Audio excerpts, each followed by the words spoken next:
leap of faith is the act of believing in or accepting something outside the boundaries of reason. This phrase was coined by Kierkegaard, the father of Christian existentialism. The leap of faith is rooted in the distinction between belief and faith. Kierkegaard argued the merits of faith in God. In fact, he asserted that life is only worth living if you have total faith in God. Now notice that I'm saying faith in God and not belief in God. According to Kierkegaard, belief is reserved for things that can be supported or proved with evidence. For example, I believe I have booze in the fridge. There is evidence for this and I can support my belief by simply opening the fridge and checking for booze. Kierkegaard would agree to the sentence, I believe I have booze in the fridge. However, since Kierkegaard considered that God's existence can't really be proven, he would say no to the sentence, I believe in God. Kierkegaard argued that faith is reserved for things that lack evidence, and since he also agreed that God is beyond logic, proof, or reason, he considered that it takes a leap of faith to believe in God.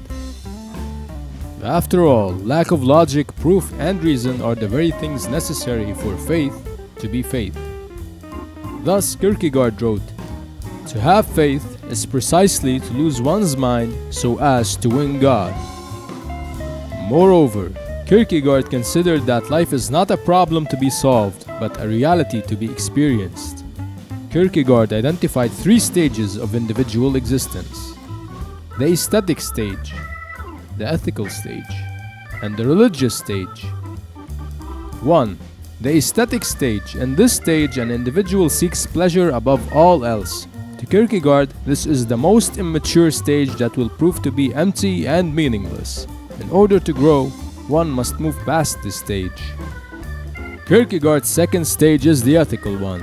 In this stage, a person lives life based on ethics. Rather than chasing blindly after pleasure, he considers how his actions affect others.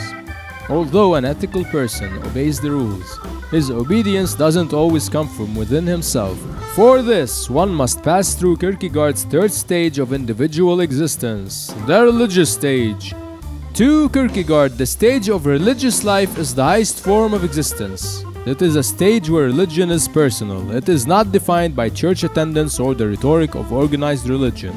The Bible, according to Kierkegaard, doesn't become an authority in a person's life until he permits the Bible to be his personal authority. This last stage requires complete surrender to the hope of God without reason, logic, or evidence. To put it in Kierkegaard's words, it requires the leap of faith. To put it in Frank Zappa's words, there is a big difference between kneeling down and bending over.